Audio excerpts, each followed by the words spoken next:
I want to hear cannons. Downfield, pull up, ball to the 5, touchdown Tampa Bay. Mike Evans does it again. Fire the cannons, Bucs. It's first and goal. That's picked off. That's picked off. And who else? Rondé Barber.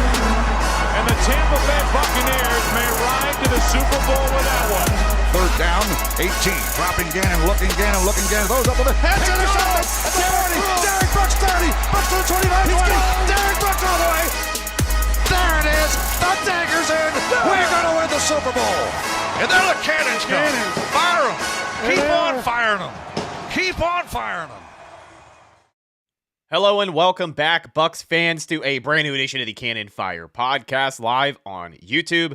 I'm your host, as always, Rhett Matthew, joined alongside me, my good buddy and co-host from BucsNation.com, Mr. Evan Wanish. Once again, we are back with an action-packed show. We continue our NFL draft coverage as we are just over a week away, Evan, from the 2025 NFL Draft live from Green Bay, Wisconsin.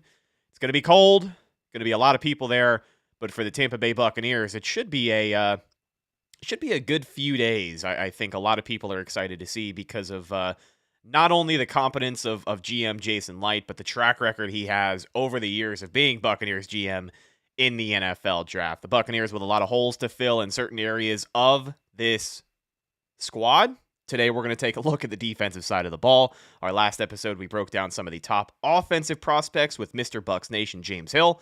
So make sure you check that out. But today, Evan, I would argue, is an even more important episode because this is the bread and butter. This is the meat and potatoes. This is really what the people have been waiting for. Today, we're going to look at some of the best defensive options on the board for Tampa Bay. I'm excited. Yeah, and there's a lot, right? There's because quite frankly, the Bucs need something at almost every level of the defense. I mean, you could make the argument for an edge. You can make the argument for a linebacker. You can make the argument for even a corner, even though they haven't moved on from a guy like Jamel Dean, right? Like they still technically, like on their roster right now, they still have their top two corners, like from last season. Like you could make a case for a safety, perhaps, if a certain guy would fall. You could even make a case for an interior defensive lineman because they still have some question marks there. Who's going to play next to, Vita Vea, Kalijah Kancey? Logan Hall played well last year, but is entering a contract year. You don't really know how that's going to go for him. So, and again, last year was really his best year. Like before that, he was kind of on like thin ice pretty much. So you're not really sure what to get out of Logan Hall. But yeah, they can really use any position really on defense, and there wouldn't really be much where you go, man, that doesn't really make sense. I think in terms of priority, that could maybe be like, oh wow, they did that over that.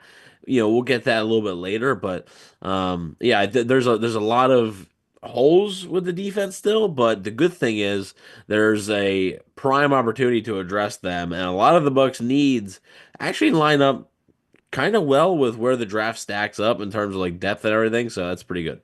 Now, before we dive into what the Bucs can potentially do with that 19th pick, do you want to rattle off some of the players that fans can expect to see, whether it's a mock draft or just some more guys that they should be on the know about? Let's basically, I guess, break down the Buccaneers defensive big board, right? Yeah, I mean, I'm going to leak it right now. This is their board.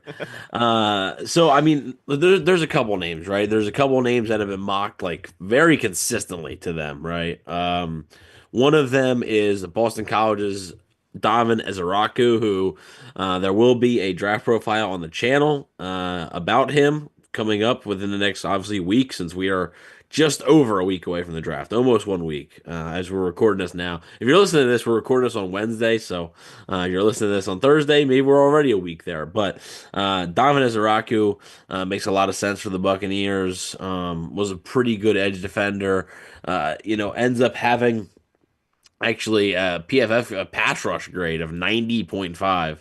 I know PFF isn't gospel, I don't love PFF for everything, but it is still pretty notable. Had 14 sacks this season too, so it's not like a guy who the sack production isn't there. Now, there's a reason that he would be available at 19, and not perhaps be a top 5 pick. You'd think, 14 sacks. Well, there's a couple of things. He's not the fastest player.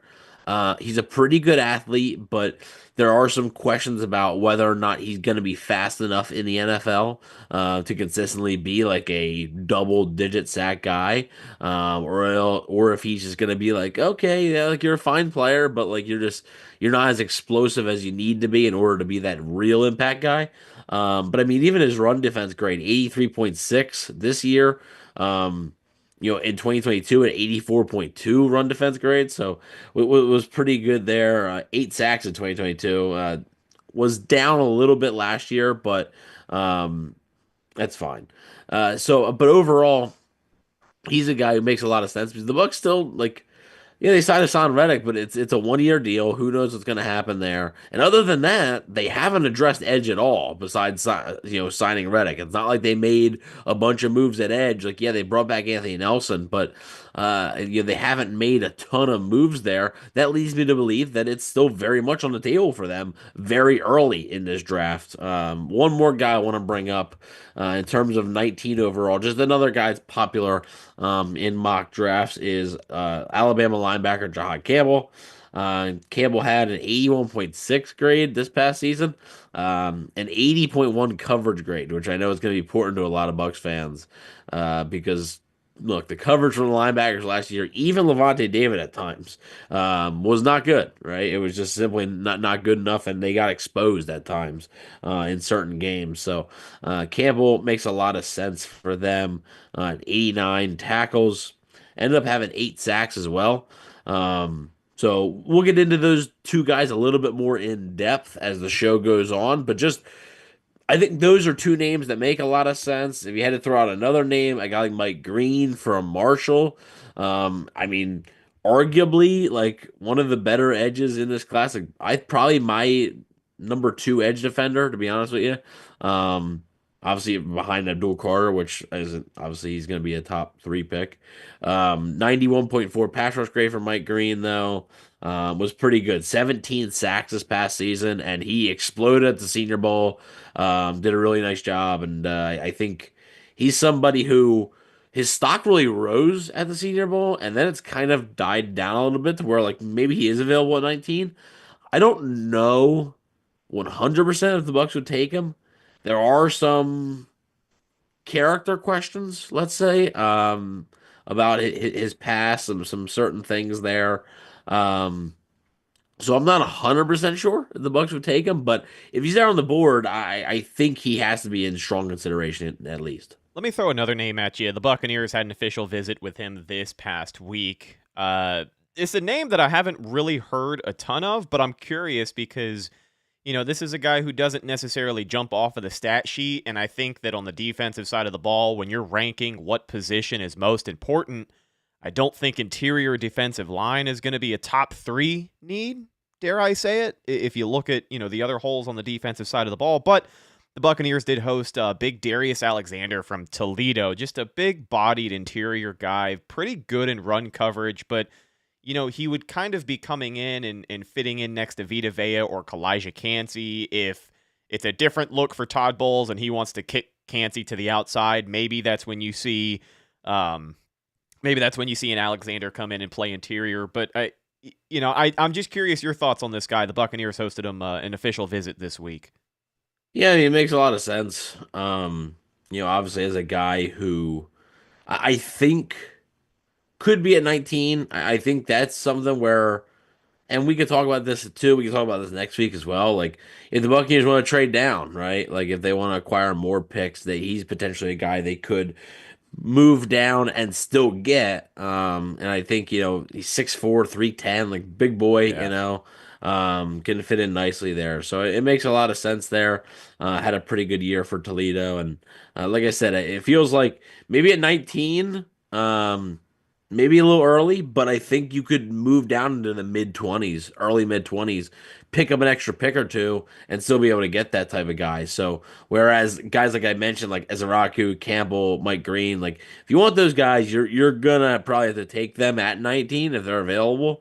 But a guy like Alexander, you might have that benefit of maybe moving down, adding some extra picks, and still getting him. So, I do think it makes a lot of sense. And again, like, yeah, Logan Hall's in the contract year, and before last season, like he was considered like a huge disappointment, right? And like, yeah, he had a fine year last year, but like I'm not basing one fine year out of three, to be like, oh well, you can't address that. Like that box is checked off. Like I can't quite do that because if he goes down to where he was, well, then you have an issue again, and you're going to be looking for another interior defensive lineman next offseason. So, yeah, a guy like that makes a lot of sense on day one, and then obviously there's a lot of guys on day two as well. Like, the interior defensive line classes arguably the deepest of the all the positions of this class, I would say, to where you can still get some solid guys on day two. Yeah, and I think, when we talk more and more about the pick at 19, or really just these early round picks, the Buccaneers have the luxury of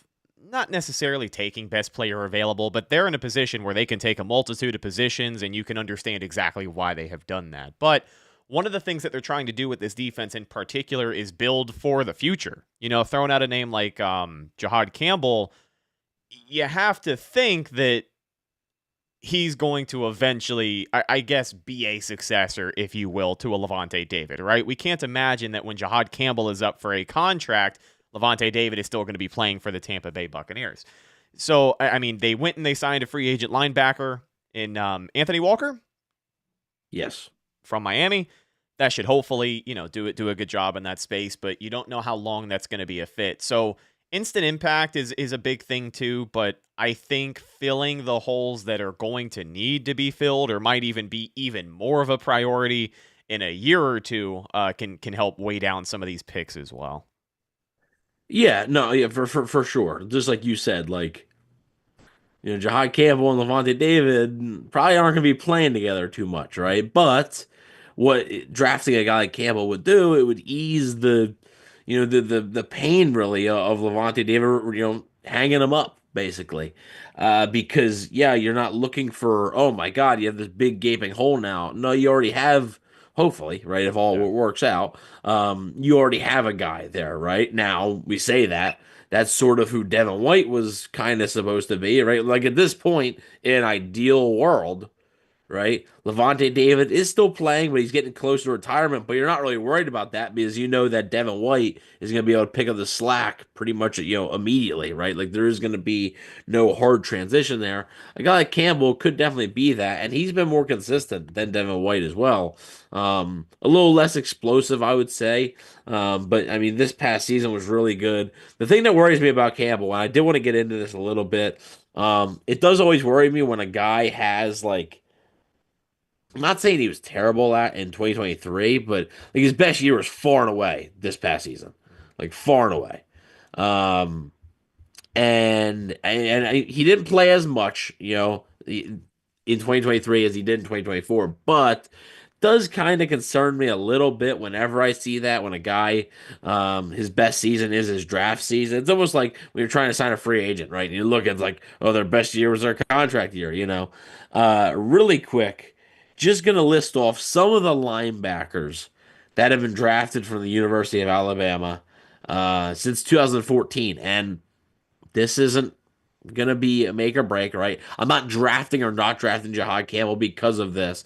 Scout the player, not the helmet, right? But just wanted to make note of it. So 2014 was CJ Mosley. Good player, right? I think if the Bucs draft, a CJ Mosley type at 19 overall, I think you'd be happy with that, right? He's a pretty good player in his career. 25th, and not all these guys are first round picks. I Bleav actually there's only one other first round pick on here, maybe two. But some of these guys are later picks, but whatever. Xavier Dixon in 2015, not in the NFL anymore, I don't Bleav. Reggie Ragland in 2016, don't Bleav he's in the NFL. Reuben Foster, I Bleav, was the other first round pick there. Was talented, just didn't really work out, 2018, Dion Hamilton, not in the NFL anymore. 2019, Mac Wilson. 2021, Christian Harris. And 2022, Henry Tuoto. So, not the best list. A lot of names, right? There's a lot of names. But also like there was other guys that are listed as linebackers. Anthony Jennings was a guy like, but I wanted to stay away from guys that were listed as linebackers but were clearly pass rushers. Yeah. So I want to stay away from those guys. But those are the guys that I thought that were basically linebackers pretty much. And again, some of those guys are 5th-round picks, some of those guys are 7th-round picks, but like Mosley, Ragland, Foster, Wilson, Harris, I Bleav they're all, top 3 round picks pretty much. And Mosley's the best one. A little bit worrisome. Again, though, I'm not going to base it off of that. Just something, again, just 2 things to note. Just looking at Alabama linebackers, and I do worry a little bit that his best year was far and away this past season.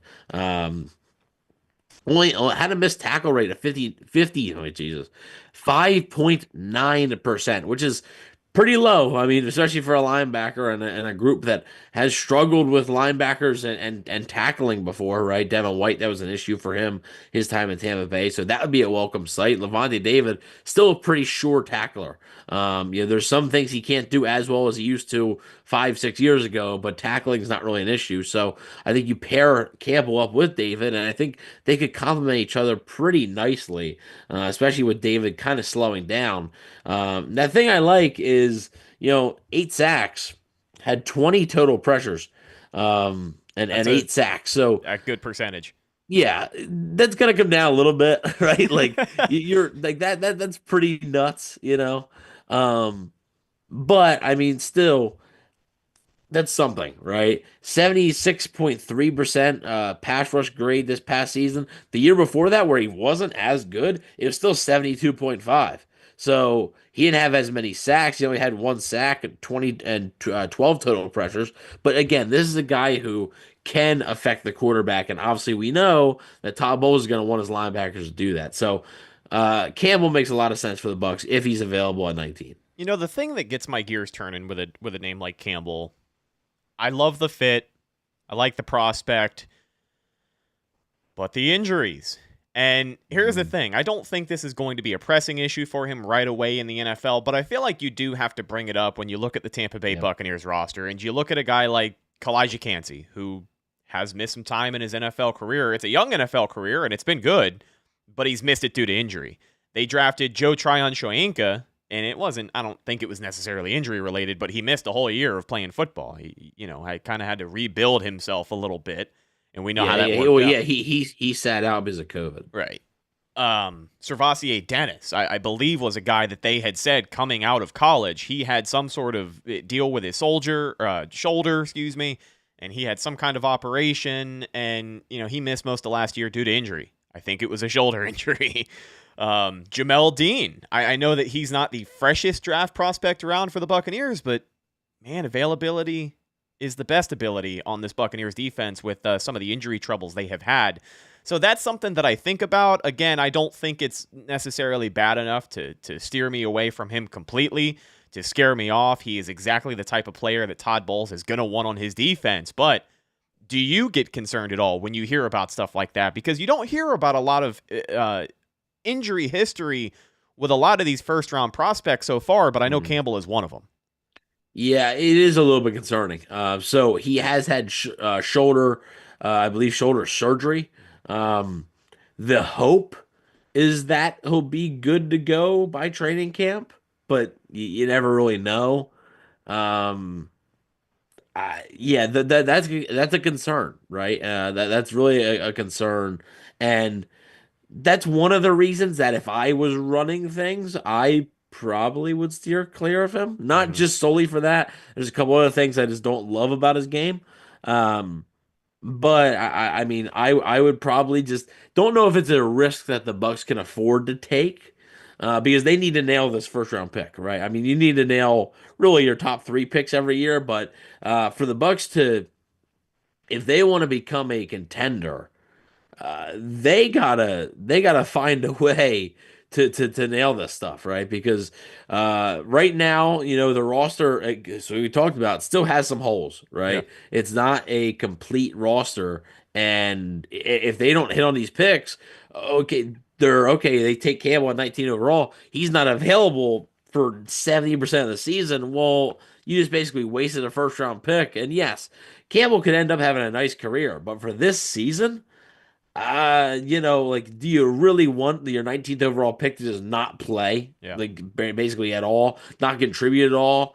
That's a lot to invest in a guy who may not be available for you right away. So I definitely understand the hesitation there, and I don't blame the Buccaneers if they would stay clear of it. Well, and I'm curious to see how other teams are going to approach a Campbell in particular. Like, I know we're kind of just using him as the scapegoat example right now, but does this affect his stock? Is he a guy that you think has a higher chance of dropping into the second and third round? Because let's not forget, over the years, there have been plenty of first-round talents that have had injury history and find themselves going in the second and third round. If I'm not mistaken, I think the Buccaneers got Antoine Winfield Jr., because that last season at Minnesota, he was dealing with some injury problems, and I think that affected his draft stock for sure.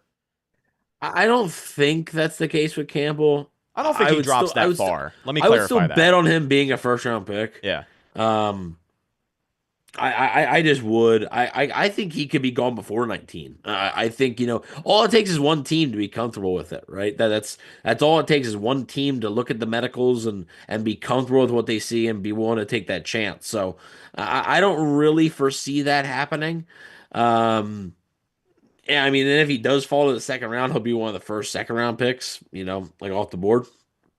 But yeah, I mean, maybe it's definitely something that is going to be something that the Buccaneers are going to have to look at, right? And obviously, they know more than we do about his medicals, right? Like I'm sure, have a lot more information than we currently do about his medicals. But I don't really know if he would fall that far because of it. So we'll have to wait and see on Jahad Campbell there. But yeah, I mean, he's definitely somebody who, has been mocked to the Buccaneers a lot, and that's why we wanted to really touch on him in depth here. But also, note that there is some concern. This isn't a can't miss for shot, surefire pick. There we go. So yeah, we wanted to make sure to touch on that, but also look at, some of the risk that comes with it, because there definitely is risk, high risk, high reward, I think, with John Gamble. Checking in with the Cannon Fire crew in the live chat here. Shout out to everybody hanging out with us. Willie Beeman, the moderator, checking in. Steven Stansfield, and Brian Duncan. Got a good question from Brian Duncan. He says, "What's up, Rhett and Evan? Been a minute since I caught a live show. I would take Campbell if the Bucs weren't plagued by injuries last year. Do y'all think that was a practice issue or a training staff issue?" It's always hard to account for injuries. Like, there's no way to do it, so I don't ever burden myself with, pointing fingers at whose fault it may have been as to why the Buccaneers couldn't field a healthy defense last year. But this has been brought up before, Evan. There have been seasons in the past where the Buccaneers have struggled with injuries. I remember there was one season, I think it was either 2018 or 2019, a lot of soft tissue injuries, and people were pointing fingers at the training staff. Do you think this is a concern again, or was last year just a terrible, terrible draw luck for Tampa? I mean, I think it could be a little bit of both. When you're looking at the soft tissue things, that to me, I'm led more to believe like, maybe that's a training staff thing. Yeah. But like, when a dude, breaks an ankle, like, is that really a training staff thing? Right. Like, is it just? I don't know. When Jordan Whitehead gets in a car accident on the way to a playoff game, like, it's tough to say. I don't think the training staff was behind that one. Yeah, like, Bryce Hall, being out for the season in week 1, like, that's on the training staff, but like the soft tissue stuff, right? The hamstrings, the calves, the groins, like, those sort of things. Maybe, but like, I don't think it's like people are, and they've been doing it for years, right? I don't think people, because they don't follow other teams as closely, I don't think people realize how common it is. I think it's because they follow this team closely, and it also, like, it's affected their top player for how many years? I mean, Mike Evans every year has some sort of hamstring issue. So I think it's more common than people think. But yeah, I think it's kind of more so. I think it's kind of more so bad luck than anything. I don't think it's, the entire training staff needs to be fired or this and that. Like, I don't necessarily think that. I just think it's bad luck, and playing in that Florida heat and training camp and stuff. Like, look, if the guys you try and stay hydrated as possible. If the guys aren't staying as hydrated, like that's gonna be, you're gonna get a pulled, groin or a pulled hamstring or you're gonna get some sort of cramps or whatever it may Well, be. So that's just conditioning, and yes, yeah. the training staff has something to do with that. But at the same time, I think it's more common than people think. Yeah, I mean, look at a guy like Mike Evans. He is the he is the old guard in this Buccaneers offense as of right now. But I feel like training camp hasn't started until you hear about Mike Evans with some cramp issues for the day. It's just part of it is conditioning, part of it is adjusting to the climate and the Florida heat. Maybe to some degree it's a training staff, but I don't know. I don't think it would be fair to put all of that on one person or one group of people when it comes to the Buccaneers struggles in the 2024 season. But let's dive a little bit further here into possibilities for the Buccaneers at pick number 19. And I want to get your thoughts. So far, we've really talked about the trenches. We covered the defense a little bit. Today, it's a defensive show, so obviously we will continue the conversation on defense. Jason Licht doesn't have a history of taking safeties in the first round, but when we talk about pick number 19, the trenches on the defensive side of the ball, I think, are going to be up there. Obviously, a linebacker might be up there, depending on who you ask. Are there any other positions or any other guys here that you could see being a legitimate possibility? I wouldn't be shocked if they went safety, but I would also understand it, I think, is the situation the Bucs are in here. Yeah, I think so. Yeah, he's never drafted a safety in the first round. Has never done it. He's drafted a corner. He drafted Vernon Hargreaves in the first round.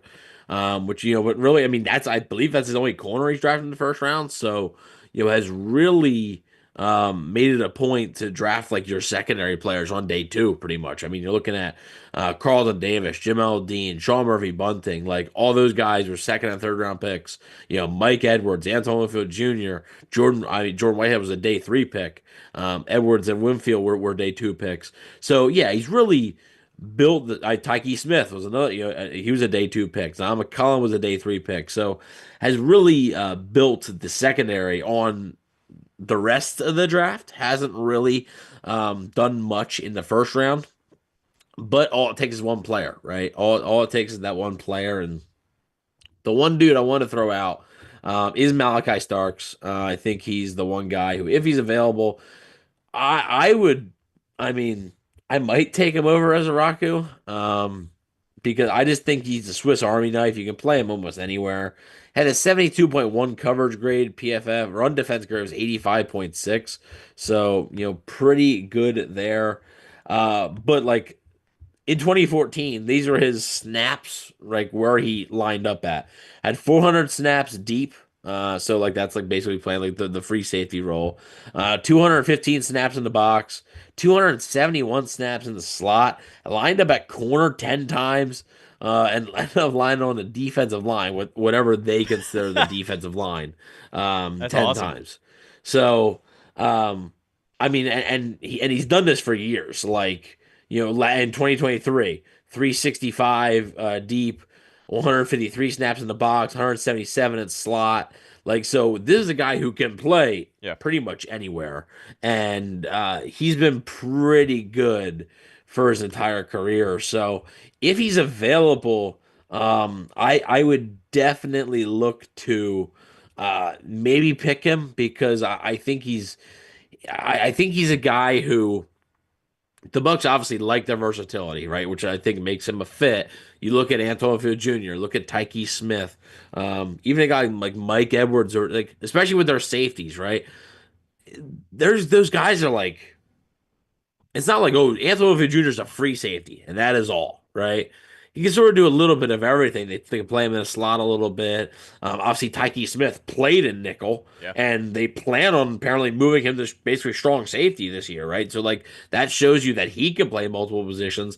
I think drafting a guy like Malachi Starks would make a lot of sense. Obviously, he comes from a great, program in Georgia. They can build, defenses, right? Like, that's what they're known for there. The Bucs know that with Tyke Smith, right? Yeah. So, how about getting, his running mate? He had a 78.3 overall grade from PFF this past season. The year before, he was actually better, an 81.1% overall grade.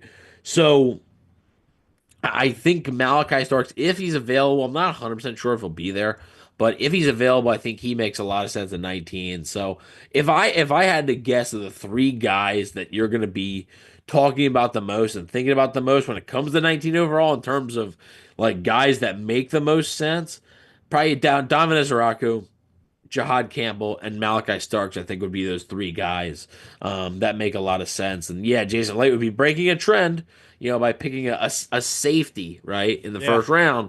But that's why I put it in air quotes, right, for all you, guys who are listening on audio. You guys can't see it. It's in air quotes because he's not really he's a Swiss Army knife. He can do a little bit of everything, and I think Todd Bowles would love to get his hands on a guy like that. Yeah, Todd Bowles loves his safeties that can double as a linebacker. I mean, truthfully, the versatility of these guys, the athletic ability, and the fact that he loves drafting guys who love to hit people. I think that Georgia connection between Todd Bowles and, obviously his players, I think that's going to give Starks the edge over another safety prospect that I really like. I've mentioned his name before. Gonna gush about him again, kind of get your thoughts here.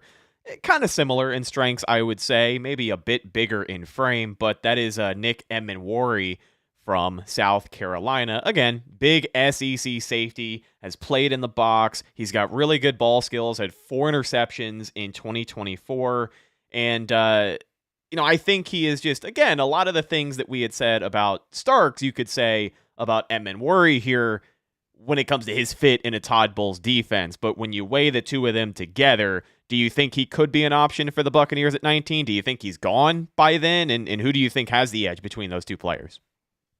Yeah, I mean, so I'm not like anyway, Nick Emmanwori or whatever has been a guy whose stock has really risen, really risen. At the start of this process, he was more so like a day two guy, I think. Now, I mean, there's some that like would be pretty surprised if this guy ends up out of the first round, basically. Um, he's a thumper, man. I mean, this guy is, 6'3", 227.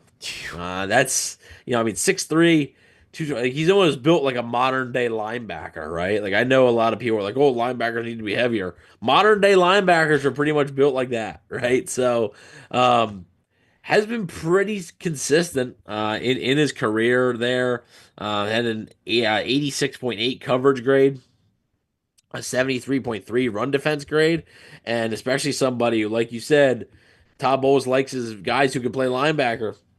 Well, I think he's kind of like a Six, Jordan Whitehead type, but he's bigger, much bigger than Whitehead. That's the thing. 6'3", 225, and 4.3 speed. So, I mean, Yeah. send that at a quarterback a couple times a game. Well, what Yeah. could go wrong there?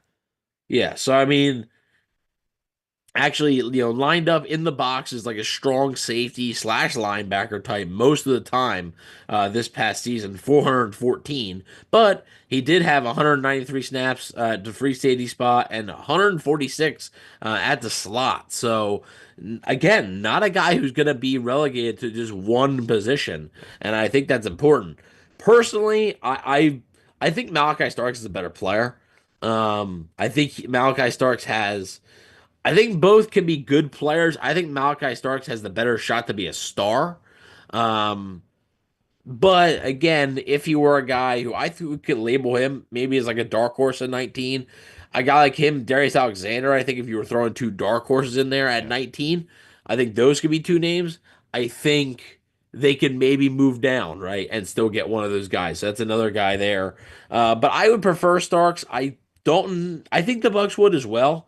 Just because I think Starks can do so many different things and can do it so well. And I just think he's more, he's not a blue chip prospect, but he's more like a blue chip prospect, I think. So I would be willing to take on the higher ceiling there Yeah. with Malachi Stark. So that's who I would prefer, but I don't think either one is a terrible pick. Like I don't think if they're taking Nick Emmanwori over Malachi Starks, I'm not going to say oh my God they're doomed. But I would probably prefer Starks. Well, and in a good observation here from Brian, the live chat, he says, Starks with Tyke Smith would give us 2 starters to compete for the strong safety and nickel spots and the best Great. one in each of those positions. Tyke to safety is a discussion of possibility, not a plan for them to definitely do. So yeah, that was talked about a couple of weeks ago. Tyke Smith and his new role, or I guess shined up role in this Buccaneers defense. Todd Bowles certainly going to put him to work. We know that he's got the skill set, but depending on what player they draft here and obviously what position, if they were to go safety in the first round, it's interesting to think about, I guess, what their approach would be with Tyke Smith, because they're having discussions about it now. I can't imagine they're going to get it ironed out and figured out all the way between now and next Thursday. So, just something to think about, but a good observation from Bry there about the potential safety room. Tyke Smith is very much still a factor, and we don't know if Jordan Whitehead's going to be back or not either. It didn't end the greatest for him, but, I mean, that's a low-risk option for the Buccaneers and a guy who has been a starter in this defense in the past. Last year wasn't a strong season for him. Got to wait and see, but just another factor. Yeah, for sure. So, want to throw one more name out there as a dark horse for 19 before we move on to day 2 stuff, right? Because just like the offensive podcast, it was like day 2, well, they're probably not really looking. Day 2, this time around, we're going to have some names to throw at you. So, I think a guy at 19, and again, then they might be able to trade down and get this guy, but again, that's why they're a dark horse at 19, kind of, right? Because like they could be. Trey Amos, the cornerback from Ole Miss. Again, Jason Light has not really drafted many secondary players in the first round, but Amos was really good this past season. Had 85.6 overall grade, 85.6 coverage grade as well, 81.0 run defense grade. Obviously played corner, doesn't really play the slot. That's one of the things. So with the Buccaneers right now, they have Jamel D and Tom McCullum. Both players have basically played exclusively outside, right? They can play the slot, but they're mostly outside corners. So you'd be drafting Amos at 19. Would it basically be like a red shirt type deal? Maybe. Which wouldn't be great, right? Like it wouldn't be great. But I really like the player. So I think he's a guy who, again, just like Nick Amorori has sort of risen up boards. I think Amos was going to be like a day 2 pick. Now I'd be a little bit surprised if he escaped the first round. So just wanted to throw his name out there before we moved on completely out of the first round. Because I think he could make some sense. Let me ask you one more, I guess, fringe first round guy, but I think a possibility for the Buccaneers at 19. We talked about a couple of edge rushers. He may have fallen behind some of the premier edge rushers that a lot of people would like, but Jalen Walker from Georgia, I think his testing or whatever, they have alluded to that being the reason that his stock hasn't really taken the best hit these last couple of months since the combine. But what are your thoughts on him at the edge there? I mean, I'm not the biggest fan of his. I don't love the tweener guys like that when it comes to pass rushers. I like my guys in the secondary to be versatile, right? But when it comes to pass rushers, like, what are you? Are you a linebacker or are you a pass rusher? Yeah. Like that. I don't love when I'm questioning that, especially with a first round pick. And the Bucs need both. They yes, they need talent at both, so you can't question if he's one or the other. Yes, yeah, they definitely do. And hey, I mean, maybe that would mean he would help either way, right? But I would prefer to go with maybe a safer option there. Because I look at Trayvon Walker's fine, right? But this is sort of similar questions with him when he went and won to Jacksonville a couple years ago. It just always seems to me like those tweeners. I don't know.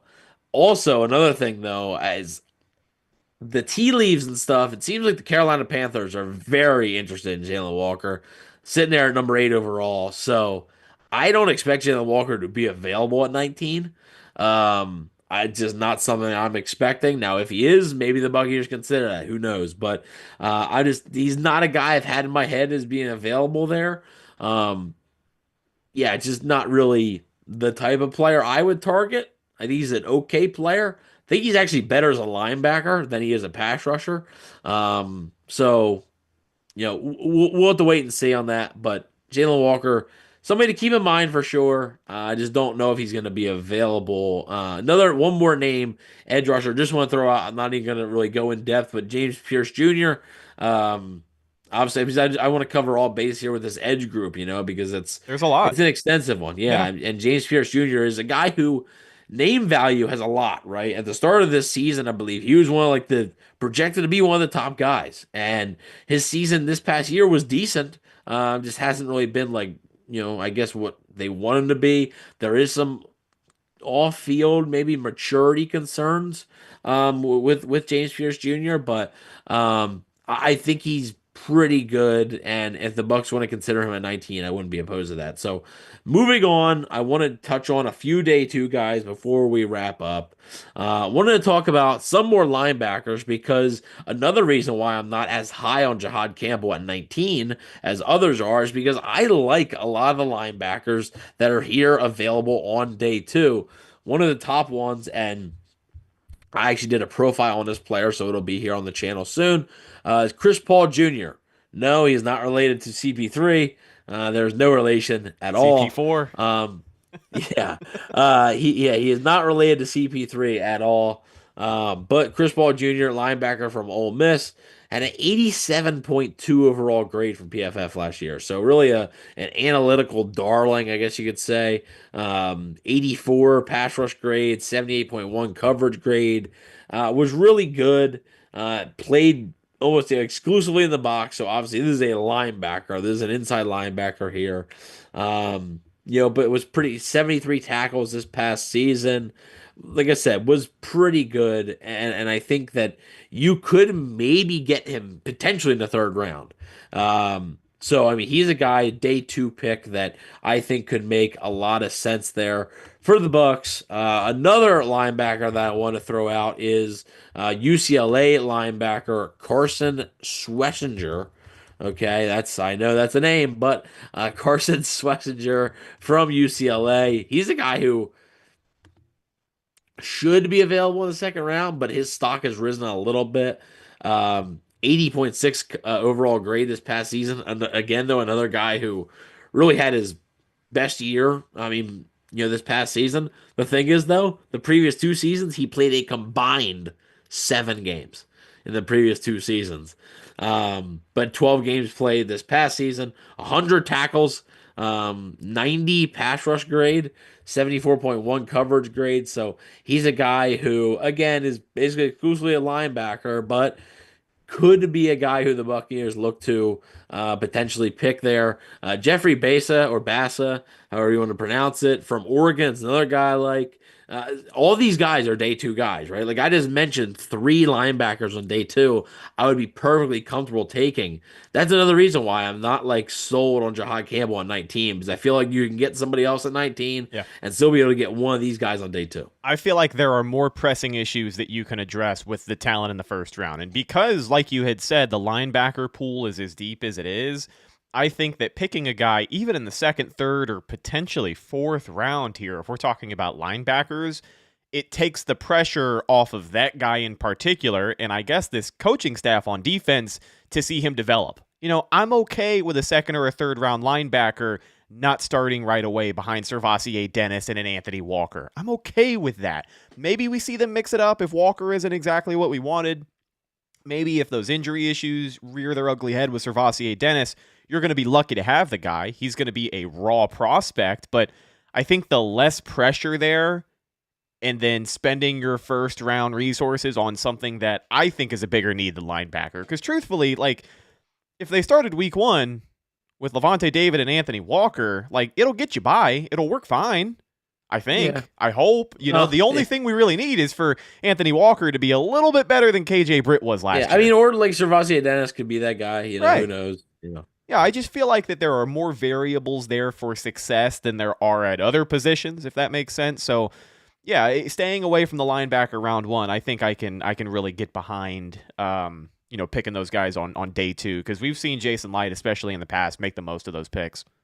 Yeah, so another guy getting away from the linebackers, but just another day 2 guy. Iowa State cornerback Darian Porter. I was going to ask you about a guy, who I mean, you want to talk about size, length. 6'4", 200 pounds. I mean, a 6'4" corner. Todd Bowles in the Bucs, they like their big corners, obviously. But Darian Porter is a guy who actually, I Bleav PFF's pro comp for him, coincidentally, is Zion McCollum. So it's a little ironic there. Both fast. Yeah, yeah. Again, a guy who, unfortunately, though, is going to likely be a red shirt, right? If the Buccaneers keep Jamel Dean, because he hasn't really played the slot much at all. Well, and So he's pretty much an outside guy. But hey, it's easier for me to stomach that in the second round than it is 19, yeah. right? So that's why like a guy like Trey Amos at 19, or even in the first round in general, that might be a little bit tough, right? But Darian Porter in the second round, day two, that can make some sense. And I think the argument that helps him too is the depth in front of him. The one thing kind of working against him, and I was curious, we were talking about raw prospects, and I feel like Porter is the definition of that. Played 6 years in college, only played 1 year as a corner. Mhm. So, I mean, the scouts really like him. They like the film. He looked pretty good in some situations last season, but with the experimenting, I think that's going to have to be done there. And you talked about that redshirt season, bringing back a Bryce Hall, bringing back a Kindle Vildor, or signing a Kindle Vildor. I know that these aren't guys that you want to start, but just like we saw last season, I think most people can agree you can't have enough corner depth on this Buccaneers team. Right, right. Really quick, Brian Duncan says take on Demetrius Knight Jr. for a day two pick. Talking about, I believe, the South Carolina linebacker Demetrius Knight Jr. Good player. Man, I just have a tough time taking a 25-year-old rookie. Yeah. He is one of the older players in the class. I just, man, I think, and again, if he's a good player, I'm not gonna care, right? But like, man, like that's tough. That is pretty difficult for me to pretty tough pill for me to swallow. I've just never loved taking that much older guys in the draft, but I think he does have talent, and it would make some sense. And again, a little bit easier to stomach when he's a day two pick, right? So not the worst thing in the world. Wanted to move on though really quick to one of my favorite players in the class, just in general. Could be a day two pick, could be a first round pick, and I'm not going to go as in depth, right? Because this is the first draft profile that will have out.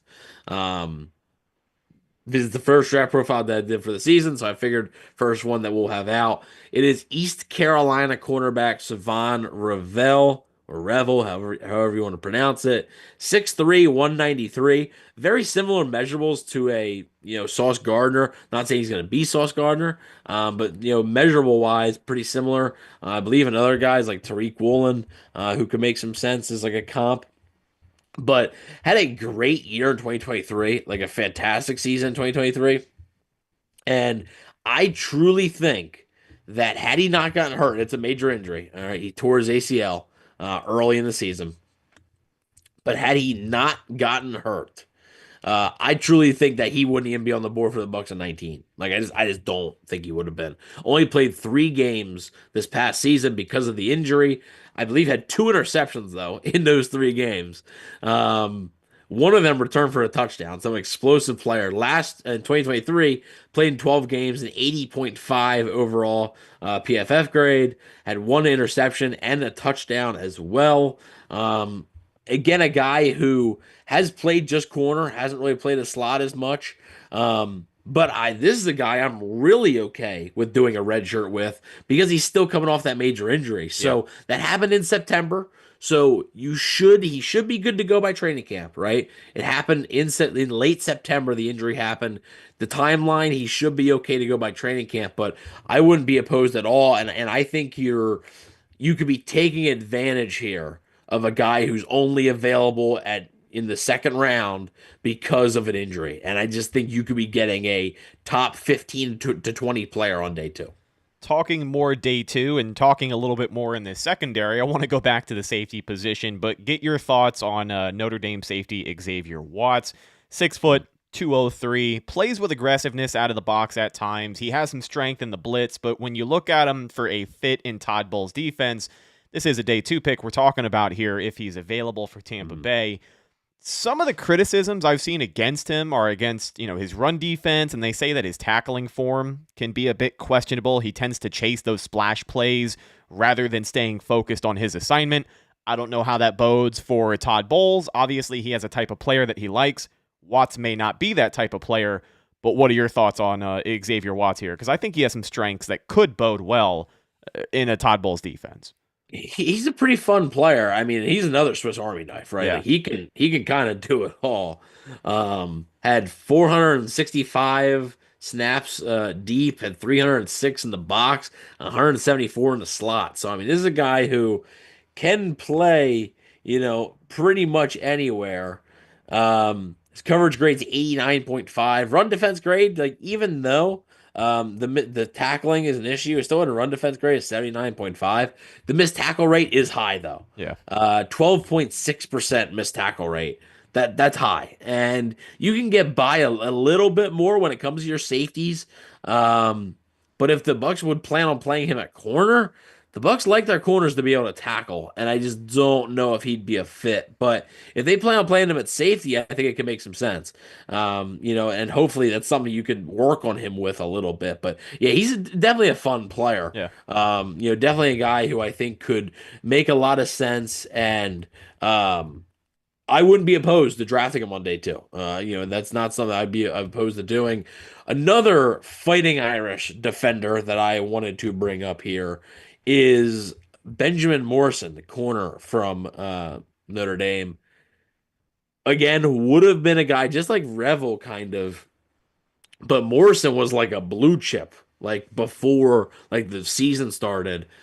Ends up getting hurt with a hip injury, and cornerbacks with hip injuries, not great. It's not what you want to hear. Like that's really not what you want to hear at all.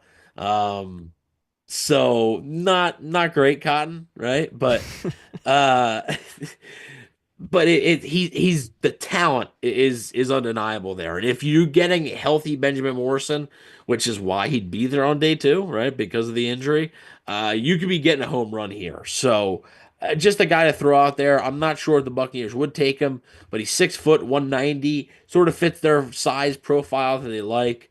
Only 21 years old still, so pretty young player. And again, if he's healthy and the hip is okay, I think you could be getting a pretty good player here. So I think Benjamin Morrison, and look, there's a lot of depth in this class. I've been saying that I think the player you get at 25 is very similar to the player you can get at 45.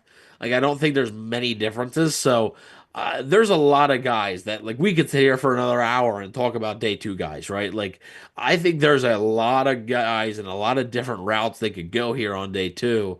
But just mentioning some of them, some of my favorites in this class. So I wanted to make sure that we got them in there, and I just think there's some risk with guys like Morrison, Revel, John Campbell. Like, there's some risk there with injuries, but I think they are definitely guys who, if you take that risk, you're going to be pretty happy, eventually. So one more guy, because I just was literally reminded of this guy when I talked about the injuries and everything. Kevin Winston Jr. From Penn State. Only played in 2 games this season because you guessed it, had an injury. Do you? I Bleav it was a torn ACL. Go ahead. I know we're talking day two, Yeah. maybe not explicitly round two, but with that injury you just brought up with Winston, do you think that drops him to potentially being a round three guy? You talking about Kevin Winston Jr.? Yeah. Yeah, I could see him being in the third round. Yeah, like when I'm saying day two, like Morrison, you're probably going to have to pick in the second round. Revel, probably got to pick in the second round. But a guy like Schlesinger, probably in the second round. But a guy like Chris Paul Jr., Jeffrey Bassa, I think those guys could be available in the third round. I think you could potentially get those guys in the third round. So, but Kevin Winston Jr. only played in 2 games. Like I said, Bleav he has an injury. Yes, partially torn ACL. Ended his junior season after 2 games, so not great, right? But before that, 2023, and he played a full season, 89.2 overall grade. He was great. And even the year before that, he was pretty good as well. So, I mean, he's a guy, basically a true like safety. Like he's going to play in the box or he's going to play deep. He's not really going to play the slot as much, even though I think he can a little bit. But that's a guy who I think if you're looking and he's there in the third round, you could take him and you could potentially have a starting safety in your hands like pretty much right away. So because I think again, if it wasn't for the injury, if he had played the full season, he might be a first round pick. Before we start to wrap things up here with our big pressing question, there was a good point brought up in the chat. And over these last couple of episodes, we haven't talked a lot about draft scenarios. We've kind of flirted with it a little bit. We've talked about the idea of Jason Licht trading away that first round pick, but Corey Fleming brings up an interesting situation here. I'm curious your thoughts. He says, as crazy as this may sound, I think this is the year that Jason Licht will move back into the first round. The Super Bowl window is open, so why not? Cecil Stover replied and said, I don't think Jason moves back in the first round, but I could see him moving back into round 2. Do you think, I mean, Jason Licht, whenever he talks to the media about the draft, he never makes you think one thing or the other. It's always like, we'll do what we can. You know, we'll do what we can when it comes across. He never really likes to show his cards too much. Do you think this is the year the Buccaneers potentially trade out of the first round, load up on day 2 guys? Because, again, Licht has a proven track record with second, third, fourth round picks. Is this a good season for the Buccaneers to try and load up and have a mentality like that? Or do you think that just hanging on at 19, maybe making trades on day 2 like they have in the past, do you think that's more so par for the course? What are your thoughts on just the idea of trading that first pick, I guess? Yeah, I wanted to touch on this next week a little bit more. Next week will be our final show before the draft. We got to bring you guys back somehow, you know. So yeah, I'll do my 3-round Bucs mock, which I always do, and I'll also do top 10 of the actual draft. I'll do a top 10 mock here. But in terms of trading back into the first round, like after making pick 19, I would seriously doubt it. The Buccaneers, as it stands right now, have 6 picks. I don't think they want to have any less than that. Like, if anything, I think they want to have more, not less. So I really can't see Jason Licht giving up what it would take to get back into the first round. Because, I mean, it's not like the Bucs have a high second round pick. Like, if the Bucs were sitting in the first 10 picks of the second round, maybe. But, like, I mean, you're talking about moving up, almost. It could be 20 plus slots, That's a lot. So unless they're giving up picks next year, which I don't really think they're keen on doing either, I would be pretty surprised if they move back into the first round. I think they can move back, though, at 19. I think they can move back in the second round. And again, with your maneuvering, we've seen Jason Licht do a little bit more maneuvering on days 2 and 3 in the past than day 1. Ended up moving back in 2022, moving back out of the first round completely in 2022. Got the first pick of the second round there, and then got the first pick of the fourth round. They picked Logan Hall and then Cade Otton. So it ended up working out okay. But yeah, for the most part, like, they've pretty much stayed put. He's only traded up once in the first round. That was one spot to get Tristan Wirfs, so I'm not expecting to trade up in the first round. But I think a trade down could potentially be in order. Because, again, with the limited amount of picks, and Corey actually says he didn't realize that they had 6. So he said, okay, ignore what I said. I don't really think because they have, like I said, they have their first, second, third, fourth, fifth. They don't have a 6th, and they have a 7th. So they don't have any comp picks or anything this year. So they only have 6 picks. So I think if anything, they'd be more prone to move down than up. No, I agree. I still think there is a decent possibility, though, that we hear about day 2 or day 3, Jason Licht making some moves, acquiring one more pick. I think if they got 6, I can absolutely see them finishing with 7 somehow. So let's wrap it up with this. This question here is a good one posed, and I will let you take the lead on it, but I'll just lay it out there. And I want the live chat to engage with us, too. We've had a lot of good engagement throughout the show. Thank you guys so much for hanging out with us. Leave a thumbs up if you haven't already. Helps the show more than you know. And subscribe for more Tampa Bay Buccaneer news. But here is the question. We know that the Buccaneers are more than likely going to be prioritizing the defensive side of the ball a little bit more in the 2025 NFL Draft. But, Evan, what position on defense do you think they will prioritize the most during the draft? Because there's multiple holes on the defensive side of the ball. We talked about a lot of them today, but which one do you think weighs the most, and which one do you think the Bucs are going to make a priority?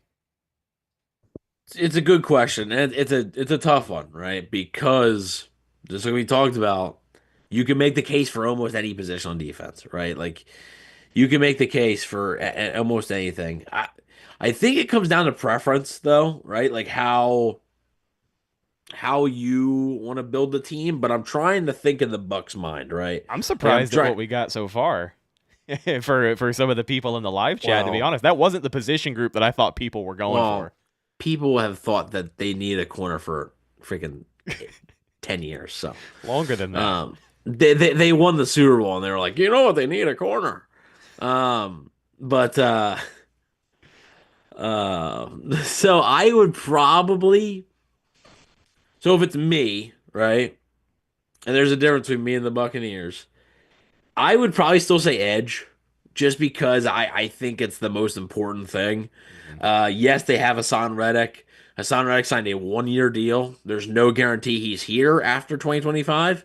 Yaya Diaby, I like Diaby. I don't love him. What if he shows you pretty similar to what he did last year? Like, Right. What if it's like, yeah, his pressures are fine. Like those numbers are good, but like the sacks aren't there. Well, okay, then you have you have a fine player, but like you still need that edge, right? What if Hassan Reddick doesn't work out and Diaby is still, sort of that same guy that he was last year? Well, then your pass rush is in the same spot it was. So I would say edge probably is the priority, I think. Honestly, then I think you go into linebacker.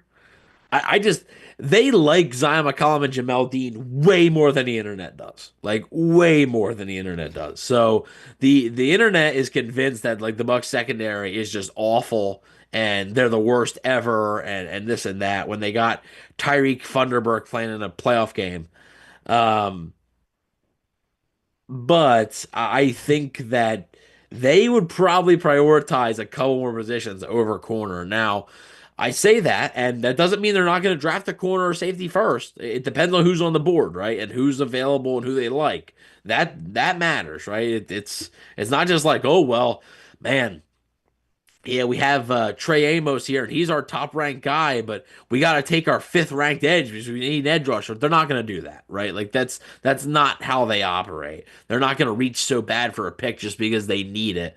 They're going to take the best player available that makes sense for them. So I would say probably edge, then linebacker, then secondary, to be honest with you, which may anger some people, but hey. I want to agree with you, and the main anchor for that is because of building the trenches. Not only is it looking at what the Buccaneers pass rush did last year, which just wasn't enough, it's looking at the resources that they already have, and it's looking at the young guys that they are already relying on. I am never going to argue against building a team through the trenches. That's what some of the best teams in the NFL have been doing for the last 5 and 6 years. They have been building, bolstering their defensive and offensive line in-house. And I think that there are good enough prospects this year between the first and the second round that you can get some impact players for this defensive line. Just like you said, what happens if Kalijah Kancey gets injured and misses half the season? What happens if Yaya Diaby doesn't continue to develop the way that we hope he does? What happens if Hassan Reddick ends up being a big waste of money? I don't think any of those things happen, knock on wood.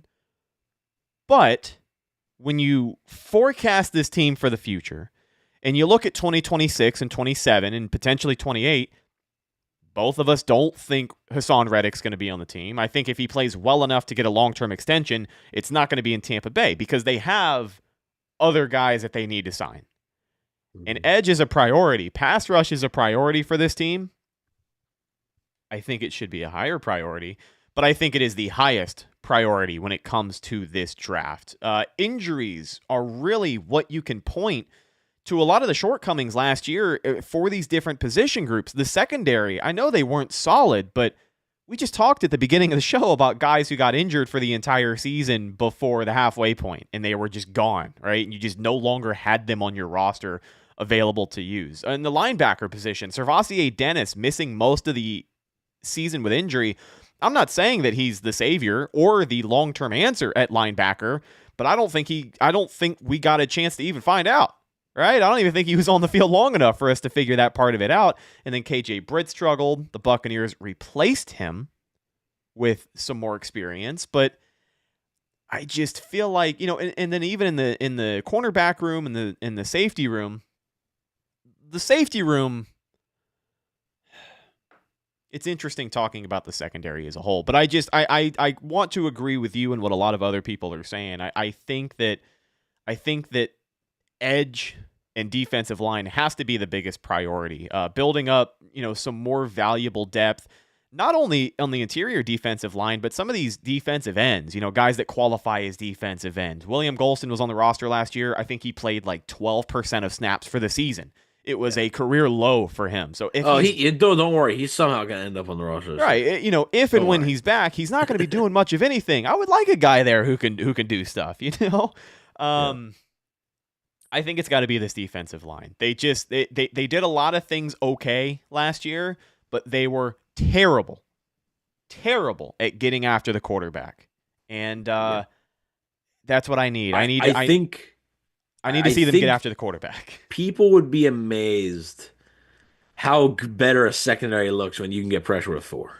Yeah. Like when you don't have to send extra dudes and put your secondary on an island. I think people would be like, oh, wow, like, okay, the secondary is actually okay this year. And it's like kind of because like the Buccaneers have been able to get a consistent pass rush with just 4 guys and don't have to send 5 or 6 guys to get there. Yeah. And also like us saying this, they're going to draft a cornerback. They should draft a cornerback. I'm not saying they shouldn't. But, I just think it's not as big of a priority, I think, right? If Will Johnson from Michigan's available at 19, run to turn the card. Like, I think Will Johnson, I don't know why he'd be available at 19, but I've seen some things where, like, he might be. I don't understand it. But I'd run to turn that card. I think he is just a great player.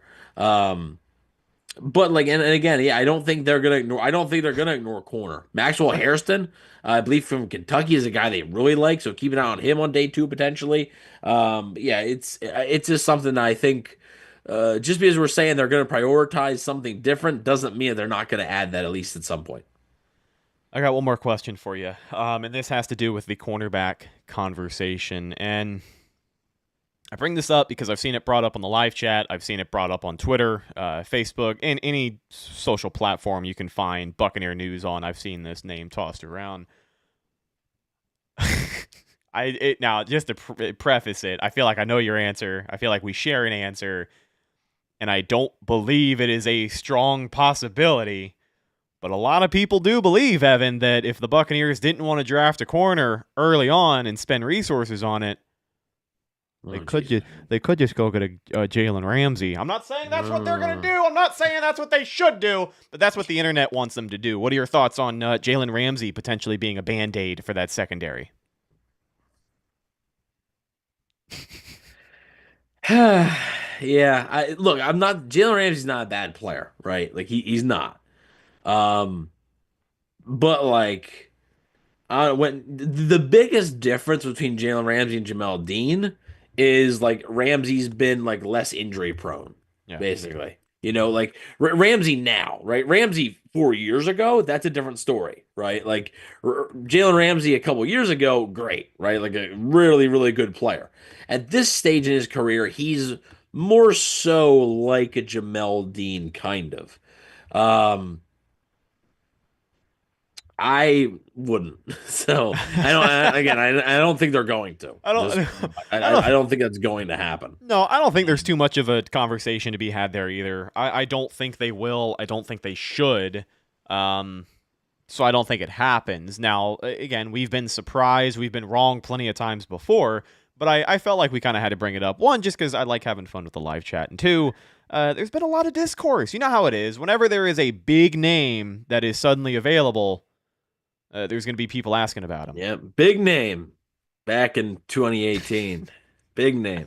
But yeah, I mean, like I said, Jamel Dean's 2 years younger, and their PFF grades are similar. And again, like I said, PFF isn't gospel, but like the PFF grades are similar. The only thing that Jamel Dean has struggled with is staying on the field. and I understand that's an issue, and the Bucs are frustrated by that. But like at this stage in their career, I think Jalen Ramsey is a lot closer to Jamel Dean than probably people want to admit. Because again, the name Jalen Ramsey, right, carries a lot more weight than Jamel Dean. No, I agree wholeheartedly. I just wanted to get your thoughts on that. Anything else that we got to hit today, my friend? Don't think so. I think we covered it pretty well. Ready for the draft. Like I said, we have one more show, which will be next week. Before the NFL draft, before this whole thing kicks off, we'll have the My Bucs 3-round mock, which the first round is more so like a predictive thing. The second and third round is just like I picked who was there. It's not really it's a prediction, maybe like positions they might go after. And then I'll also do my top 10 mock for the NFL. So I do that every year. That's always fun. So just cover some last minute thoughts on the draft next week. So tune in for that. And then, post draft, we'll have, obviously covering it all, whether the Bucs pick one player, then they trade their entire draft, like Mike Ditka for, Abdul Carter. And they're just picking him. Or I think they could do that and it still wouldn't even be enough. Or they end up with frickin' 12 picks, right? After they trade down 5 different times. Whatever it may be, we'll be here to cover it. So, really excited. Hard to believe the draft is getting this close. It really snuck up on me this year. But yeah, I think we covered it pretty well, and the Bucs are going to be I feel pretty good about at least one of these guys that we talked about today being a Buccaneers pick. It feels like at least one of these guys is going to be somebody who we're talking about after next week. I'm looking forward to it. Draft time is always exciting. Get to see what Jason Light and the rest of that front office is up to for Tampa Bay, and hopefully they can continue to build this team in the right direction. A lot of people truly feel like the Tampa Bay Buccaneers are in the middle of a winning window. Now, how much winning depends on who you ask, right? Some people truly feel like this team is ready to go pursue a Super Bowl. Some people feel like they aren't quite there yet, but regardless, the front office feels like they have the pieces in place. The goal is Super Bowl every season. So we'll see how it shakes out, but looking forward to it. That's going to do it for today's episode of the Cannon Fire Podcast. A little bit of a longer show, but I like these longer shows during the offseason. I like the interaction with the live chat. I want to say thank you to everybody hanging out with us. Willie Beeman, the moderator, said, "Did Trevor get caught up with the new wife? Thought he was coming through." Hey, yeah, he's in the doghouse. Trevor will be on post draft with us, so we'll be here to maybe not the show right after the draft, but he will be here to give his thoughts on the Buccaneers draft class. Don't worry about that. My favorite thing about Trevor Sikkema being a friend of the podcast is that the more famous he gets, the more we have to deal with his hectic schedule. I mean, draft time is, busy guy. Yeah, he's busy. Well, draft time is his bread and butter. Like, he's been the draft guy for a long time, so he literally has no time to spare. So we greatly appreciate him. We will talk to him soon and obviously get his thoughts on Jason Light, Todd Bowles, this Buccaneers draft class, and how they shape up in 2025. But again, that's going to do it. Thank you to everybody. Willie Beeman, the moderator, holding it down. Steven Stansfield, D. Wheeler, Brian Duncan, Bry, John V, King Buck McCain. I got to make sure I don't forget anybody. Steven Stansfield, Sean Aguilar, Space Windu. We had Cannon Fire Crew, Joel L. Rican. It's a good name. Joel L. Rican in here kicking things off a little bit earlier. And, of course, MK, Mikey Kelly. We appreciate all of you guys. And Buzzard Bob. Look at Buzzy Bob stopping in to check out the Cannon Fire Podcast. Follow the show on social media if you can't get enough. Facebook, Instagram, and Twitter. All of those are Cannon Fire Podcast. Of course, best place to go for Buccaneer news and updates on the show. Follow my co-host Evan on Instagram at Bucs_daily, the #1 Buccaneers fan page on Instagram. Find him on Twitter at EvanNFL, and check out his written work at BucsNation.com. Draft profiles and more on the way, I'm assuming, my friend. Yes, yeah. Like I said, we're going to start off with Savon Ravel. So you'll be seeing that very soon. If you pay attention to the Cannon Fire Podcast YouTube channel, you will be seeing the draft profiles roll out here. Basically designed it to where we're pretty almost going to have something on this YouTube channel every day leading up to the draft. So be sure to keep checking it out. Don't think it'll be quite every day because I don't think there's enough profiles to fill that. But between the final draft show and the profiles, pretty much, I believe there might be maybe one day between now and the draft where we don't have something. So be sure to check out the Campfire Podcast YouTube channel there. And then, yeah, like you said, check out, if you want to check out the written profiles, not just mine, but all the other talented writers we have there at bucsnation.com, head on over to the site and check them out. Looking forward to it, my friend. Again, can't wait for the NFL draft. Last but not least, you can find myself on Instagram and Twitter at Rhettakus, Rhettakus. If you follow me, I will follow you back. And please check out my new project at Video Americana, all one word, on any video platform. We've been doing some really cool stuff, something I am continuing to learn about as I do it, which is always the most fun. It's been nice. What's the word I'm looking for? Departure from the norm. We've been doing this Buccaneers podcast. Change of pace. Yeah, change of pace. I like that one better. We've been doing this podcast for close to a decade. Makes you feel old. Yeah, it is pretty crazy when we think about it. We were talking about this too. I mean, I guess while we're talking about it, guys, we are closing in on the 500th episode of the Cannon Fire Podcast. Now, on YouTube, we stopped labeling the episode numbers a long time ago. It got very convoluted, but if you go listen to our podcast feed on any of our audio sources, you will see the episode number based off of when we release it. So we are coming up on the big 500. I'm not entirely sure what we're going to do. Maybe we're going to do a race in our walkers. Maybe King of the Ring, King of the Wing too. King of the Ring. Let's do King of the Ring instead. King of the Ring. We'll get a bracket whole tournament. Going. Yeah, someone's going off of the jumbotron. You just wait. That's going to do it for this episode of the Cannon Fire Podcast. Thank you once again, everybody, for hanging out with us. Subscribe to the channel for more great Buccaneers content. I'm your host, Rhett Matthew, signing off from my co-host, Evan Wanish. We will talk to you in the next one. Until then, and as always, thank you for listening, and go Bucs.